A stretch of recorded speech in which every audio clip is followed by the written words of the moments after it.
మద్యం మత్తులో ముగ్గురు యువతులు వీరంగం సృష్టించారు. మహారాష్ట్ర ముంబై సమీపంలోని వీరార్ ప్రాంతంలో హల్చల్ చేశారు. వికృత చేష్టలతో స్థానికులను ఇబ్బందులకు గురిచేశారు. దీంతో రంగంలోకి దిగిన పోలీసులు వారిని అడ్డుకునే ప్రయత్నం చేయగా ఓ యువతి మహిళా కానిస్టేబుల్ చేతిని కొరికి గాయపరిచింది. పోలీసులను దుర్భాషలాడుతూ అసభ్యకరంగా ప్రవర్తించారు.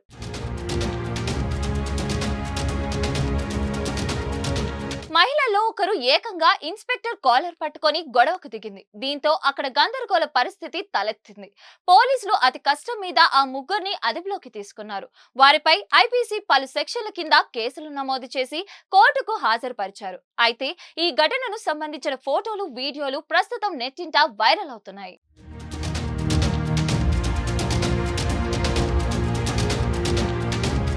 మరిన్ని వీడియోస్ కోసం ఛానల్ ని సబ్స్క్రైబ్ చేయండి. లేటెస్ట్ అప్డేట్స్ కోసం వాట్సాప్ ఛానల్ ని ఫాలో చేయండి. అండ్ లింక్ డిస్క్రిప్షన్ లో ఉంది.